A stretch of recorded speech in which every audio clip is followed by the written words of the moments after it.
बिस्मिल्लाहिर्रहमानिर्रहीम। अस्सलामुअलैकुम। Welcome to my YouTube channel. पिछली वीडियो में हमने प्रेजेंट कंटिन्यूस टेंस पढ़ा था, उसकी पहचान और उसको बनाने का तरीका। इस वीडियो में हम मुख्तलिफ एग्जांपल्स की मदद से प्रेजेंट कंटिन्यूस टेंस को सीखेंगे। सबसे पहले हम एक दफ़ा पूरा टेंस रिवाइज़ करते हैं। प्रेजेंट कंटिन्यूस टेंस की निशानी ये है कि हमें उर्दू में जो फ़िक्रा दिया जाएगा ट्रांसलेट करने के लिए, उसके आखिर में रहा है, रही है या रहे हैं होगा।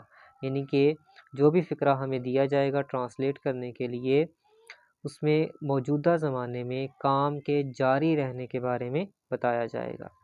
उसके बाद है कि अगर हमें मुस्बत फ़िक्रात दिए जाएँ तो उनकी ट्रांसलेशन कैसे करनी है। सबसे पहले हमने सब्जेक्ट यानी कि काम करने वाले की ट्रांसलेशन करनी है।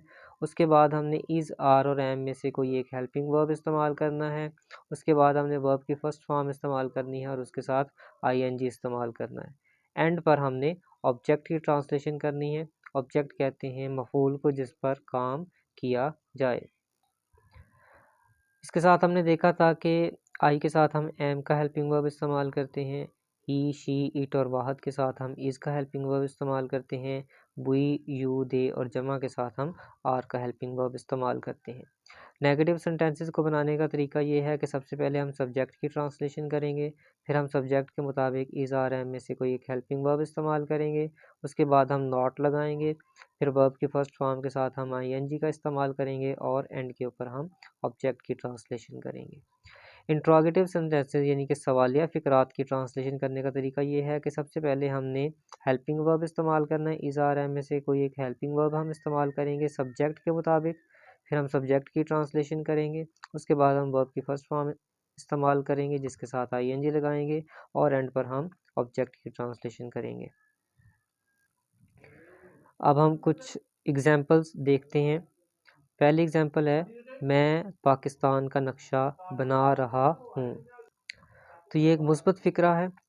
मुस्बत फ़िक्रों की ट्रांसलेशन करने का तरीका ये है कि सबसे पहले हमने सब्जेक्ट यानी कि काम करने वाले की ट्रांसलेशन करनी है। तो मैं पाकिस्तान का नक्शा बना रहा हूँ, तो इसमें काम करने वाला है मैं, उसकी इंग्लिश होगी आई। तो आई के साथ हम एम का हेल्पिंग वर्ब इस्तेमाल करते हैं, तो आई एम। उसके बाद हमने वर्ब की फ़र्स्ट फॉर्म के साथ आईएनजी लगाना है। वर्ब होता है काम, तो इस फ़िक्रे के अंदर काम है नक्शा बनाना, बनाना काम है। तो बनाने की इंग्लिश है ड्रॉ, उसके साथ हम आईएनजी इस्तेमाल करेंगे ड्राइंग। अब कौन सी चीज़ बनाई जा रही है, नक्शा, द मैप, किसका, पाकिस्तान का, of Pakistan. I am drawing the map of Pakistan, मैं पाकिस्तान का नक्शा बना रहा हूँ। दूसरा फ़िक्रा है, माही गिर मछलियाँ पकड़ रहे हैं। तो ये भी मुस्बत फ़िक्रा है। सबसे पहले हम काम करने वाले की ट्रांसलेशन करेंगे, सब्जेक्ट की ट्रांसलेशन करेंगे। तो इस फ़िक्रे में सब्जेक्ट हैं माही गिर, तो उनकी इंग्लिश है द फिशर मैन। तो फिशरमैन ज़्यादा हैं, जमा हैं, तो उसके साथ हम आर इस्तेमाल करेंगे, द फिशर मैन आर। उसके बाद हमने वर्ब की फ़र्स्ट फॉर्म के साथ आईएनजी लगाना है। तो वर्ब इस फ़िक्रे में काम है पकड़ना, पकड़ने की इंग्लिश होती है कैच, उसके साथ हम आईएनजी लगाएंगे कैचिंग। अब उसके बाद हमने ऑब्जेक्ट की ट्रांसलेशन करनी है। तो माहीगीर क्या पकड़ रहे हैं, मछलियाँ, तो एंड पर हम फ़िश की ट्रांसलेशन करेंगे। अगला फ़िक्रा है, वो मुस्कुरा नहीं रही है। तो ये नेगेटिव सेंटेंस है। सबसे पहले हम काम करने वाला यानी कि सब्जेक्ट की ट्रांसलेशन करेंगे। तो सब इस फ़िक्रे में काम करने वाला जो सब्जेक्ट है वो है वो, और वो लड़की है क्योंकि रही है। तो इससे हमें पता चलता है कि इस फ़िक्रे में जो काम कर रहा है वो लड़की है। तो लड़की के लिए हम शी इस्तेमाल करते हैं। शी के साथ हम इज़ का हेल्पिंग वर्ब इस्तेमाल करते हैं। अब चूँकि मनफी फ़िक्रा है, नेगेटिव सेंटेंस है, तो उसके बाद हम नॉट इस्तेमाल करेंगे। उसके बाद हमने वर्ब की ट्रांसलेशन करनी है। वर्ब होता है काम, तो इस फ़िक्रे में काम है मुस्कुराना, मुस्कुराने की इंग्लिश है स्माइल, और वर्ब की फ़र्स्ट फॉर्म के साथ हम आईएनजी लगाएंगे स्माइलिंग। अगला फ़िक्रा है, मैं वक़्त ज़ाया नहीं कर रहा हूँ। तो ये भी नेगेटिव सेंटेंस है। सबसे पहले हम काम करने वाले यानी कि सब्जेक्ट की ट्रांसलेशन करेंगे। तो इस फ़िक्रे में काम करने वाला है मैं की इंग्लिश होगी आई के साथ हम एम का हेल्पिंग वर्ब इस्तेमाल करते हैं। चूँकि नेगेटिव सेंटेंस है तो उसके बाद हम नॉट इस्तेमाल करेंगे। उसके बाद हम वर्ब की फ़र्स्ट फॉर्म इस्तेमाल करेंगे काम, तो इस फ़िक्रे में काम है ज़ाया करना, तो ज़ाया करने की इंग्लिश होती है वेस्ट। उसके साथ हम आईएनजी लगाएंगे वेस्टिंग। अब कौन सी चीज़ ज़ाया नहीं की जा रही, वो है वक़्त, तो वक़्त की इंग्लिश होगी टाइम। अगला फ़िक्रा है, क्या खिलाड़ी मैच खेल रहे हैं। तो ये एक सवालिया फ़िक्रा है। इंट्रोगेटिव सेंटेंस है, तो इंट्रोगेटिव सेंटेंस में हम सबसे पहले इज़ आर एम में से कोई एक हेल्पिंग वर्ब इस्तेमाल करते हैं। अब इज़ आर एम में से कौन सा हेल्पिंग वर्ब इस्तेमाल करना है वो हमें सब्जेक्ट यानी कि काम करने वाले से पता चलता है। तो इस फ़िक्रे में काम करने वाला यानी कि सब्जेक्ट है खिलाड़ी, जो कि एक जमा है।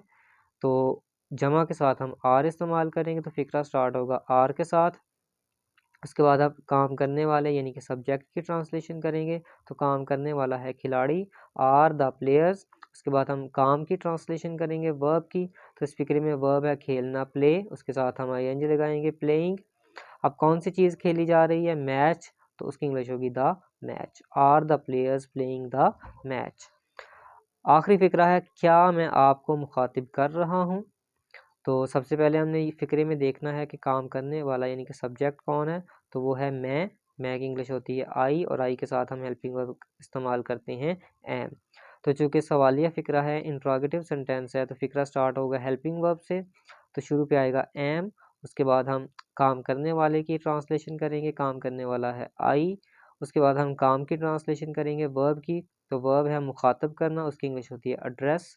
तो चूँकि प्रेजेंट कंटिन्यूस टेंस है, इसलिए हम फर्स्ट फॉर्म के साथ आईएनजी इस्तेमाल करेंगे, तो एड्रेस के साथ आईएनजी लगाएंगे एड्रेसिंग।